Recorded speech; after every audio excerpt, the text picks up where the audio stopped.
Good afternoon and welcome to the Senior Hour, which is sponsored by Providence Holy Cross Medical Center and Comfort Keepers in Home Care. I'm Barbara Cochran with my co-host, Dr. Thomas Polucki. On your hometown station, 98.1 FM, AM 1220 KHTS. This is a show for, about, and by seniors, giving information to enhance one's quality of life. And our guest this afternoon is she's from Providence Holy Cross Medical Center, and she's a nurse practitioner, Sondra Wollenman. And you work in the palliative care area. Yes, thank you so much for having. It's good to see you again. Thank It's been you. a long time. Yeah, thank you so much. Appreciate being here. Okay, so tell us what palliative care is Sure. to start with. Sure. So I'm a nurse practitioner, like you said. I work in the hospital. I work for the Palliative Care department of the hospital. So we are a medical specialty that is consulted when a patient has a serious or chronic illness and they could use an extra layer of support. So really, we do whole person care. We look at who the person is. We do symptom management. We support them. We do advanced care planning, and we support patients and families and talk about where they're at medically and what their goals are for their treatment and for their life. Good heavens. There's a lot to uncover there. So I'd like to break out each one of the things that you just said, because that covers a lot. Let's first address the gorilla. Mm-hmm. What's the difference between palliative and hospice? Sure. So palliative care, we come alongside the other doctors and other specialties in the hospital and on the treatment team when the goal of care is still mostly for aggressive treatments and any other disease-modifying treatments that the patient is undergoing. But we know that the patient does have a serious illness and has a lot going on. So there's a role for us to come in and really support the patient and the family and make sure that they understand where they're at in their illness, what their different treatment options are. But really the goal is still for aggressive treatments. So that differs from hospice level of care, where the goal has now changed from doing aggressive curative treatments, maybe because the patient or the family doesn't want that level of care anymore, or they simply aren't able to receive that level of care. So now the goal has switched to comfort-focused care and symptom management only. Yeah. So that's the big difference. Or the best reason, they don't need it. Yeah. That's always the best reason that they don't need it anymore. Right. So how do you address those? First of all, I'm intrigued about the relationship that your team has in between the patient, the family, and the other teams that are treating this person. Yeah. So it's really all about communication and relationship building in our line of work. So really the other doctors and subspecialties on the case know that we're really there to support. We're never there to take over the care of the patient.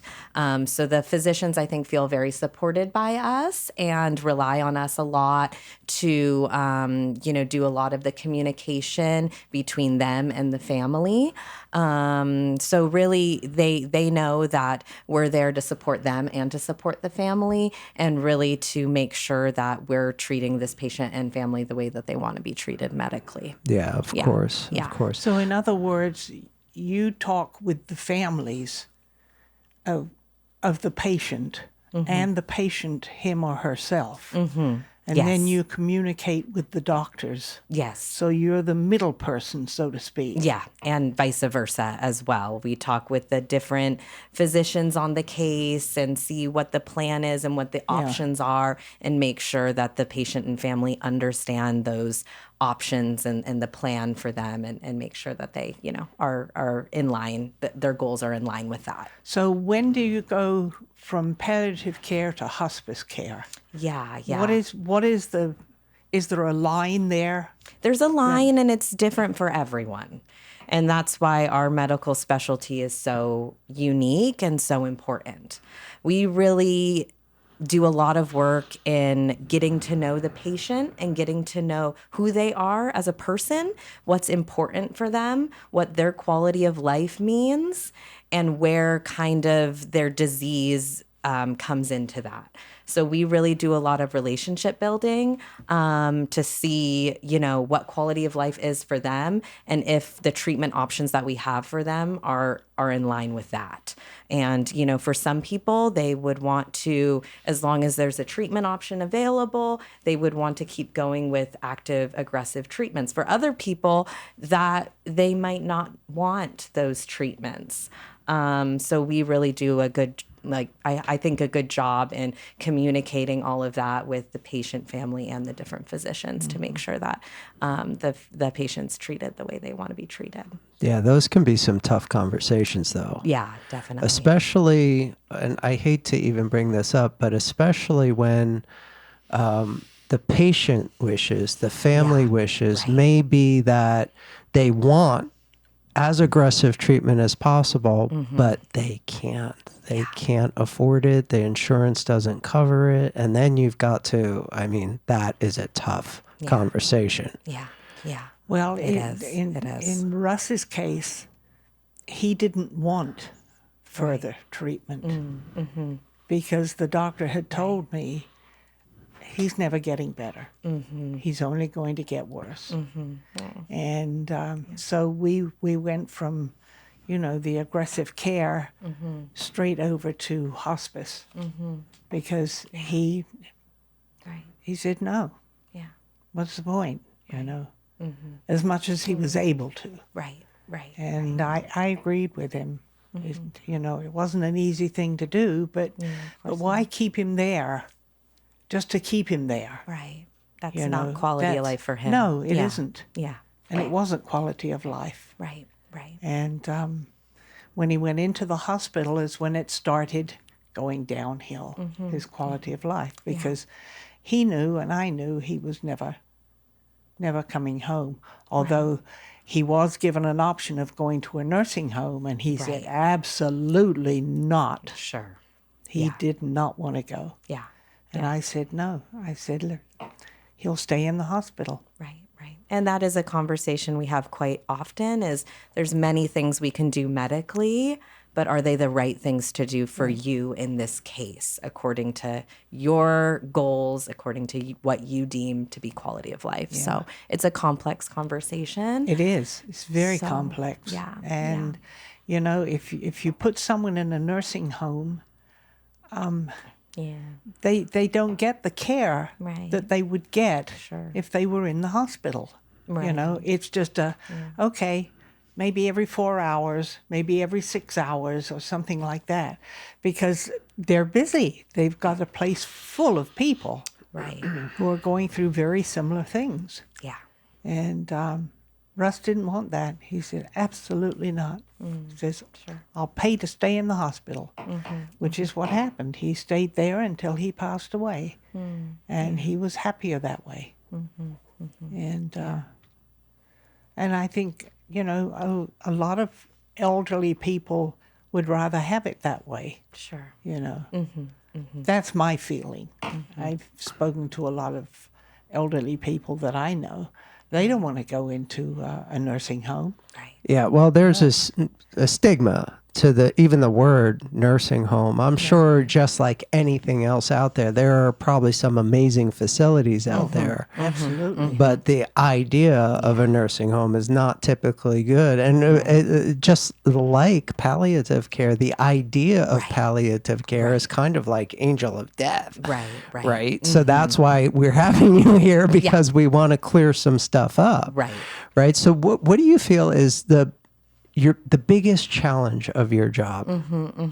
I think it is kind of what you said, that the stigma around palliative care, really a lot of people equate palliative care with hospice care. They think when we're coming in, we are about to talk about end-of-life care. Yeah. And really, that's not our goal. Our goal is really just to meet people where they're at. Yeah. and to make sure they understand their options and they're clear And they're content right. with where they are. Correct.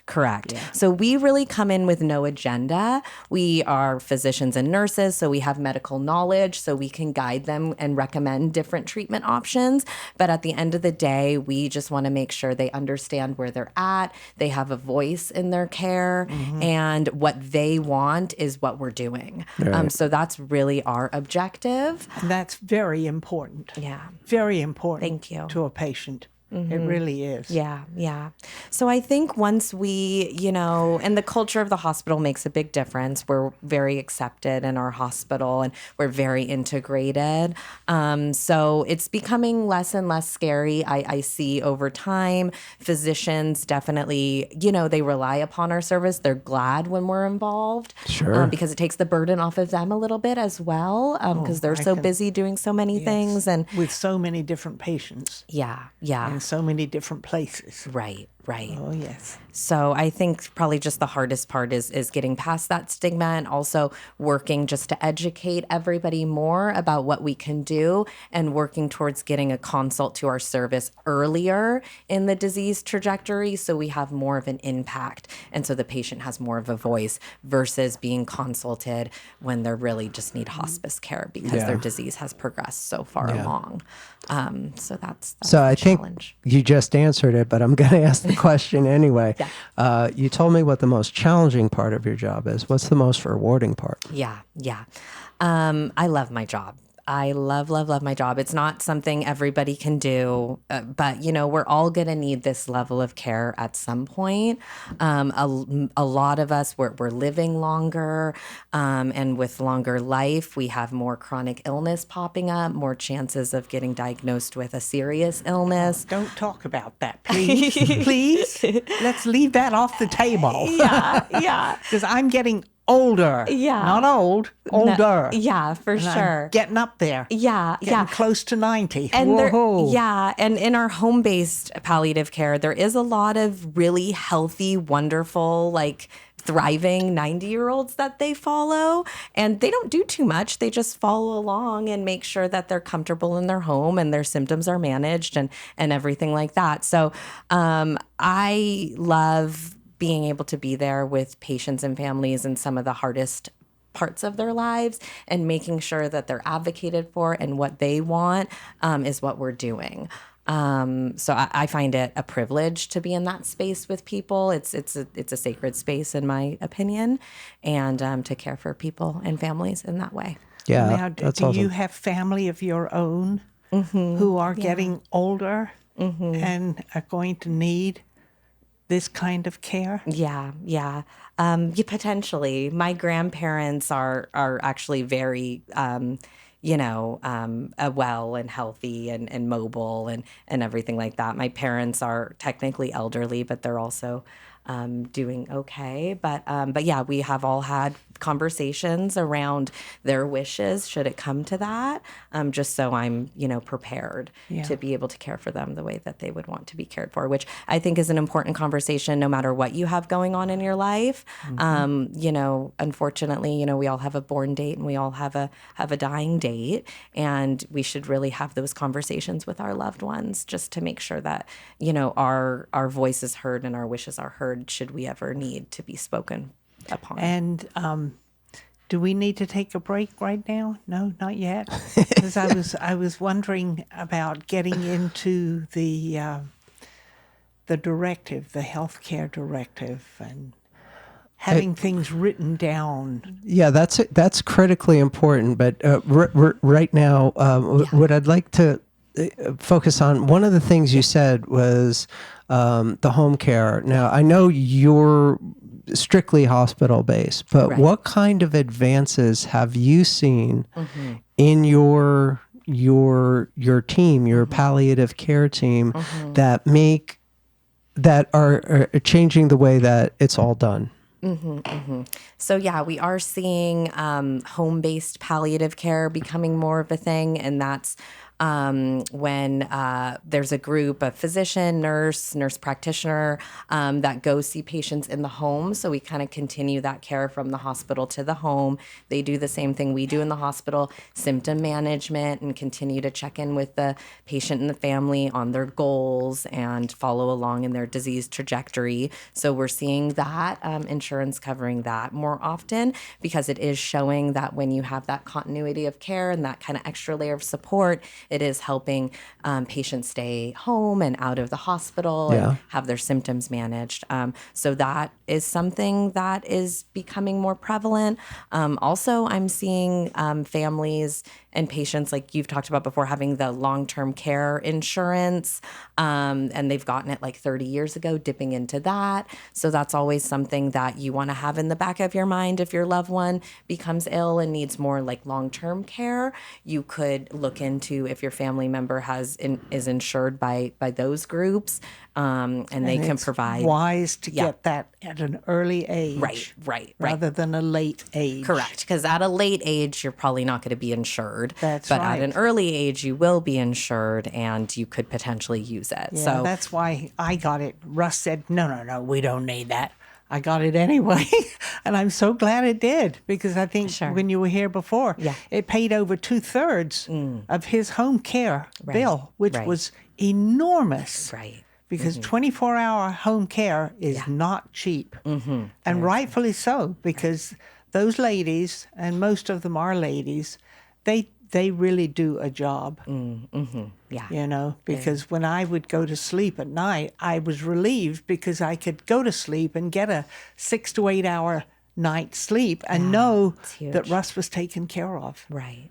What a relief. Oh, yeah. An absolute relief. And that's something that parents of elderly really need to think about at an early age. You know, not when they're 40, but, you know, when they get up to 60 years old or 55, look into the long-term care insurance. I mean, it's worth every penny of it. I strongly advise. So you also touched on talking to patients and their families, and before it's at hospice level. What kind of resources do you provide in order to try to make that as easy, as relatable, as understandable, and not so scary for somebody before it is at that level? Right. And that's really the best time to have that conversation, because, you know, things are pretty relaxed. The disease there's not a lot going on. People feel well. They can have that conversation. So really what we do is we provide Advanced Directive, which is a document that speaks to who you would want your medical decision makers to be and some of your medical choices for the future. And then we also provide different, like, either video education or printed education on some of those different care choices that might come up. So is that available on the Providence website? Like, how do people access that stuff? Yeah. So we do have a part of the Providence website called the Institute for Human Caring that has links to advanced directives in all different languages and some information on advanced care I planning. love that. Jen, can you get that in the article, please? Sure can. Awesome. Institute for Human Caring. Yeah, because that's important. You know, nobody wants to plan ahead. Yeah. So it's like, and this is not a recent current event. This is just human nature. Nobody wants to think about what's, you know, not immediately in front of them. Of course. But it sure does help to have some kind of plan.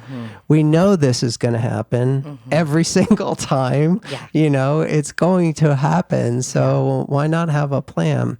When we get back from the break, I want to talk about probably the best kept secret in that whole situation.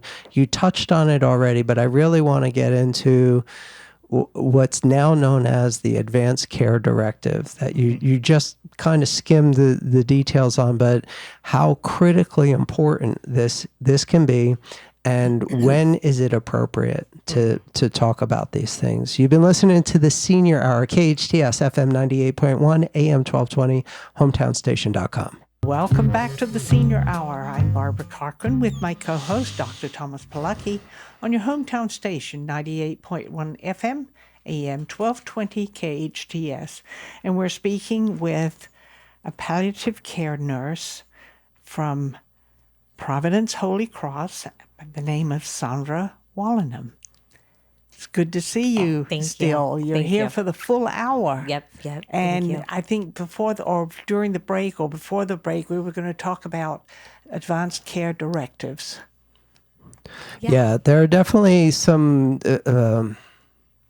hard conversations to have. Yeah. Ethical dilemmas. And I just really want to touch on something that I've learned in our conversations. It used to be that, obviously there was the living trust, and that's a legal document that everybody should have. And then, there was essentially it just boiled down to like DNR, do not resuscitate in extreme measures. Right. But now there's a whole thing about your complete care level, what your wishes are. So I want to get into Advanced Care Directive and some of the sticky points that people are going to face, especially with various forms of dementia playing into the whole decision-making process. Right. Yeah, so there's two things. There's an advanced directive, and that's something you might have done with your living trust. And as you alluded to, they can be very, very detailed. They can be kind of vague. So an advanced directive is really a document that you should complete with your loved ones and let them know what your wishes are. An advanced directive details who you would want your decision makers to be in order of first, second, third, in the case that you couldn't make decisions for yourself. And that's really all it is. You can detail it further and talk about your different medical wishes in different situations. For example, if you wouldn't want to be resuscitated, if you wouldn't want things like a tracheostomy, or you wouldn't want things like a feeding tube or dialysis, those types of things. And then that is signed by either a notary, it's notarized, or it's signed by two witnesses. And that document really works as a guide for family and also for healthcare providers if a patient is in a medical situation where we're not sure what their wishes are. So that's very important because it's completed and signed by a patient when they're in sound mind. Yes. And it works as a guide for families. Now, whoever they deem to be their decision makers, you want to make sure that that's a person who knows what your wishes are and really can be your voice, because that is the person that is going to speak for you. So we would hope that they would follow what was detailed in the advanced directive, but technically they can make their decisions based on that you've assigned them. And also the changing environment of, each unique situation, each unique case. So it's important. It's important to have at least the framework of this strategy. Yes. Because stuff happens. Yes, and it happens very often, and that sometimes very quickly. Yes, very often, very quickly. I mean, it could be a devastating stroke or anything like that can change things from one day to the next. And we do see families coming in saying, "We've never even had a discussion about it. I have no clue." And now we're just really trying to get to the bottom of, who that person was and kind of guess what they would be okay with. Right. And we're really relying on the family to be their voice because we don't know them before they were sick. Right. So that's very important, really, for any person, to complete with their family members and to have that framework at least in place. God forbid if they were to have a serious illness happen. Right. And simple modifications to a living trust shouldn't cost you that much, depending on your attorney. Yeah. And the advanced directive is something that you could just print off the internet and complete, and you could even just have two witnesses sign it, so it's not anything that you have to pay for. Yeah, that's even better. So, okay. All right, on a lighter subject, because I believe that is critically important. And, you know, I try to be prepared for these shows. I try to look up, you know, what are the most common concerns when it comes to palliative care. And the ADR, the Advanced Directive, doesn't show up. So if you know that it's important, but the internet doesn't, then I've got a feeling that a lot of people out there have never even heard of this. Right. And that's, you know, again, why we have you on the show. So that we can get some kind of insider information that's going to help us more than, you know, Dr. YouTube. Totally. I'm not a fan of Dr. YouTube at all. So Let's don't go there.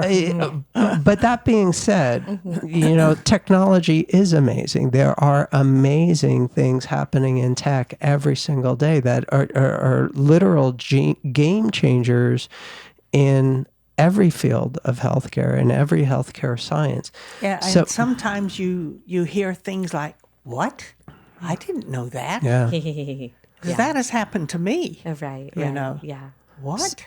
So I we need to get on and do something about it. You know. Right. we've talked about a few things that make palliative care more realistic in the home setting than it was even 5 years ago.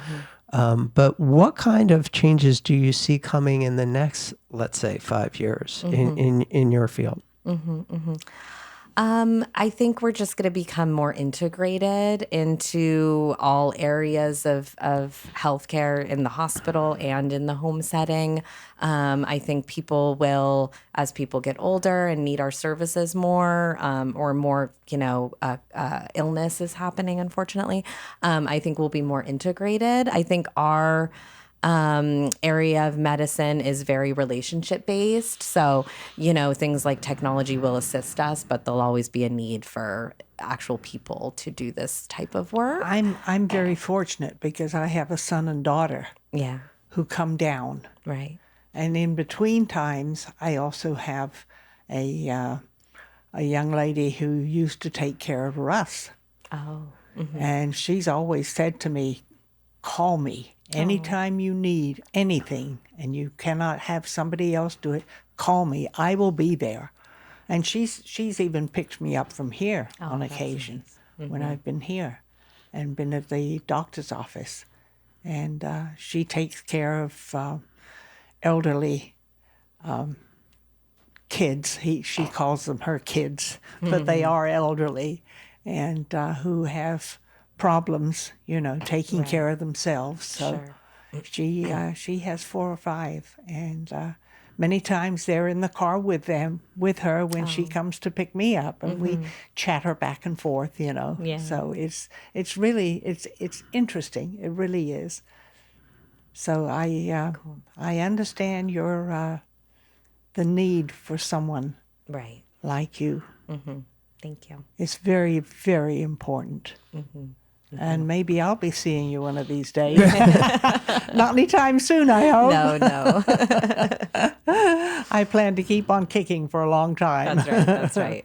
So again, getting back to the importance of having some kind of plan. It doesn't have to be written in stone because things change all the time, but everybody's going to be dealing with this. And in the earlier segment, you mentioned that Providence Holy Cross has a section of their website that is designed to help you through that process. Some information, easy as, you know, a click of the button, a click of the mouse. Find out what part of the website is that again? Yeah, it's called the Institute for Human Caring, and it's through our website. And on that section of the website, you can pull down advanced directives in different languages. and print one out for yourself, and then, sit with your family and complete that with your family, and have, 2 witnesses sign that document. And then, Other than family? correct, other than your Other than decision family. makers. Yeah, it can't other be, than your can't be the decision makers. people that you're Yes. signing That's- your well, life over I to. just wanted Yeah. to make sure that that was For sure. mentioned, because Yeah. that is important. Yeah. And then just bringing a copy of that to your primary care physician and Yeah. letting them scan that into your electronic medical record. And then, it's done. It's done. It's been talked about.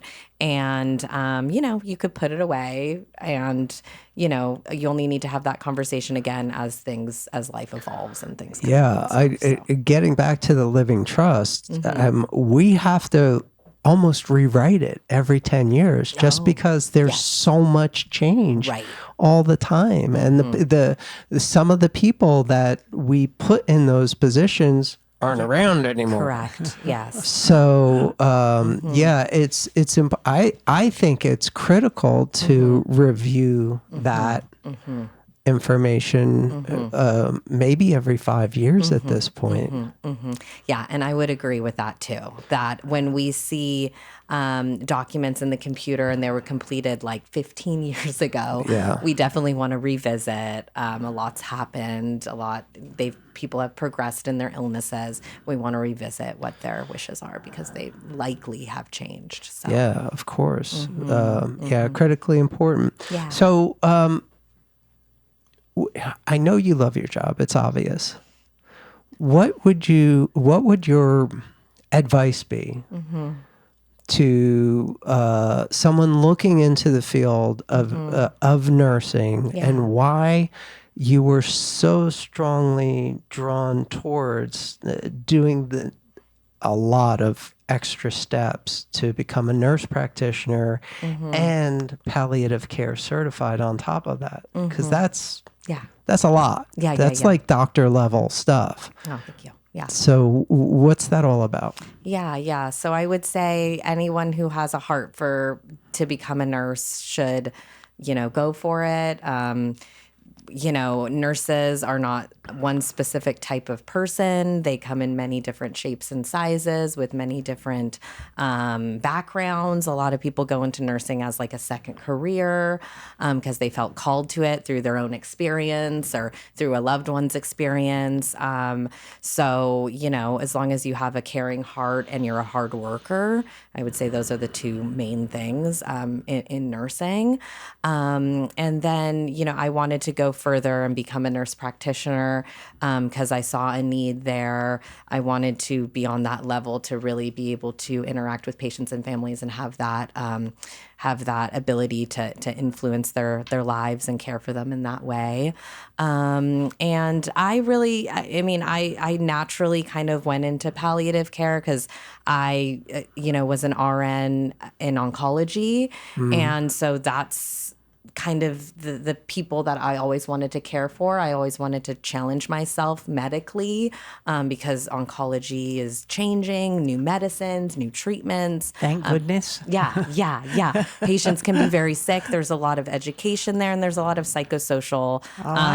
As you know, I've beaten cancer twice. Right. And if I get it again, I'll beat it again. That's right. But through that work, I saw that we often didn't have a lot of conversations around when a patient was really progressing in their illness and they had very few treatment options left, and the treatment options were, going to be, potentially very toxic to them, and they weren't going to get back to that quality of life. Yeah. So I saw that need. And so that's what kind of drew me to the field of palliative care, to be able to make sure that patients and families were educated and understood where they were at and what these different options meant for their life. That's critically important. Sure. It really is. And this is a fairly new specialty. Yeah. So was it even there when you started nursing school? It was there when I started, but it was more closely associated with like hospice. Yeah, that's what people still think. Right. And that was over a decade ago. Yeah, that's what I thought. Yep.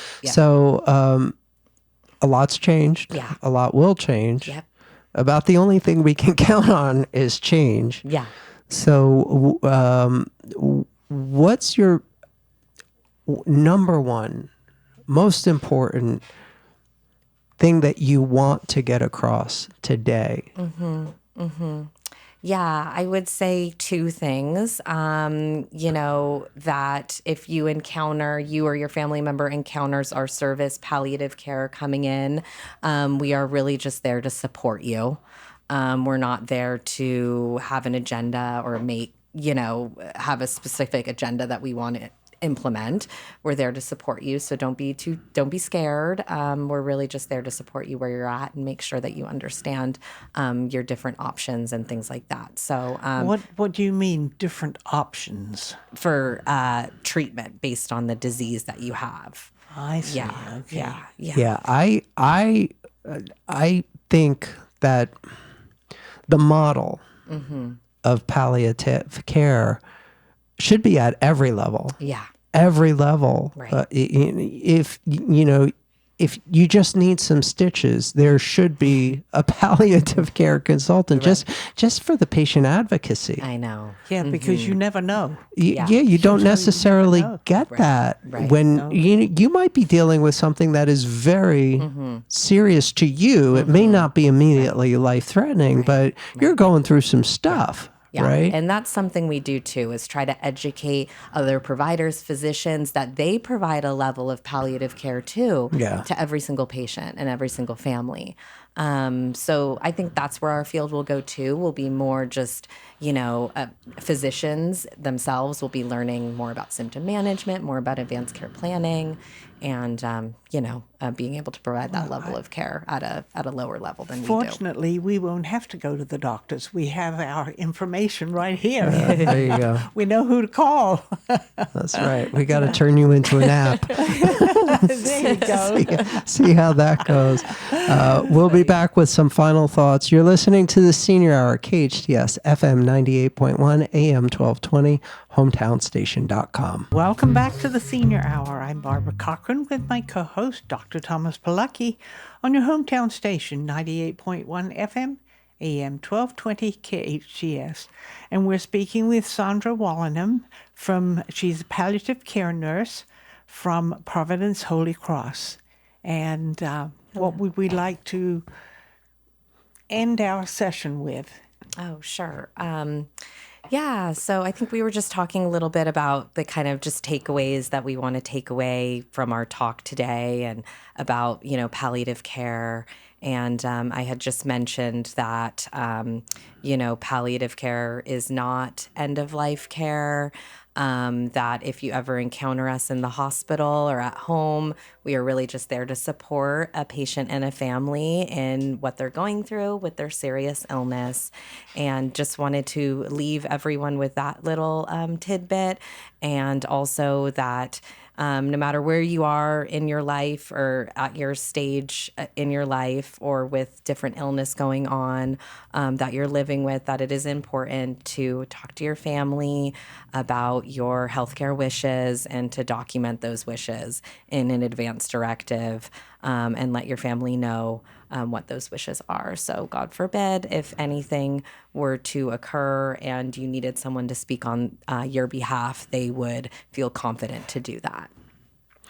And the advanced directive that you mentioned, while it is a legal document, it is downloadable. Like you can download this thing at the Providence Holy Cross website, and the section is called what again? Yeah, the Institute for Human Caring.org. Okay. Oh, all right. Yeah. So is that even It's called The Institute. Yeah, I think just Institute for just Human Institute Caring. for Okay. .org. Human But it, .org. yeah, it is part of the Providence website. Yeah. Got it. Yeah. Okay. Yeah, there's a lot of moving parts there for not so tech savvy people. on We the got to whole keep it. Yeah. Yeah. Click the button. All right, I'm I'm not good. tech savvy. Right. I barely know how to use this Yeah. cell phone other than turn it on and turn it off. Right. Okay, so download the advanced directive when like now. Yeah. Yeah, the best time to do it is at a time where there's not a huge Drama. stressful event going on. Yeah. Yeah. And there's a lot of emotions flying everywhere. The best time to do it is in a very calm, at your kitchen table with your family member and just have an honest conversation do that, put it away. And then, God forbid, if something were to happen, your family could call upon that document. So Yeah, because even if there very isn't a important. looming health crisis, even if there isn't another pandemic, Yeah. there could be a car accident. There Right. could be, Right. God only knows We don't know. anymore. Right. These are, if nothing else, these past 5 years have shown us is that there's not too much certainty out there. Yeah. And you got to be comfortable with the level of uncertainty. And one of the things is to have a plan. Not necessarily worst case scenario, but it doesn't hurt to have some idea of, everybody's going to eventually die, right? Yeah. And it's not a bad idea to know how you want that handled under fairly normal circumstances. Right. Right. Like if I'm in a horrible accident or if I get a very fast acting disease Right. where I'm incapacitated and I can no longer make clear Right. what I want to have happen. Right. It's already laid out. It's very hard for families in any situation, obviously, but when that document is in place and families can reference that document, Takes the load off. Yeah, they do feel a sense of peace knowing that they are honoring their family member and they're doing what their family member would want done, even though it's awful circumstances. But at least that they know that, and it makes it it eases their way a little bit. Yeah, because I can't speak for all families, but I know that if there are 3 family members present, there are 3 very strong opinions Correct. that aren't jiving. So it helps to know that there's something, something down, and not necessarily. And there's last ditch option on this. You said an acronym that I haven't even heard of. Pulsed. Yeah. So real quick, Yeah, sure. What's that? I'll describe that. So that works in conjunction with the Advanced Directive, but it's called a POLST. It's a POLST, Physician Orders for Life-Sustaining Treatment. It's a bright pink form. That's a California form. It works as an order outside of the hospital, and it details a patient's, it's just a one-page form. It details a patient's medical wishes around CPR or passing naturally and around options for different artificial nutrition. And that's signed by a physician or a nurse practitioner and either the patient or their family member. So we have to defer to that form when there's no advanced directive and the patient can't sign for themselves because they're not of sound mind. I got you. Now, that one sounds a little more complicated. Is that available for download as well, or is that something at admissions? So that's something that you'll probably complete with, you can get it off the internet, but that's something that you'll complete with your physician. Got it. Or nurse practitioner, yeah. So, that might be on your next doctor visit. Correct. Maybe that should happen on your next doctor visit. Right. And then you keep that in your house. So if the paramedics called to your house, they would actually follow that form as an order. Got it. Yeah. Okay, great. So, main takeaway from the show. Yeah. Main takeaway is, palliative care does not equal hospice care. We are there to support people with serious illness and their families, and to really complete your advanced care planning. Okay. Nurse Sondra, and I'm going to get your pronunciation on your last name. Sondra Wollenman. Wollenman. Nurse Practitioner, Palliative Care at the amazing sponsor of this show, Providence Holy Cross. Thank you so much for your time today. We're also sponsored by Comfort Keepers. This has been the Senior Hour. KHTS, FM 98.1, AM 1220, hometownstation.com.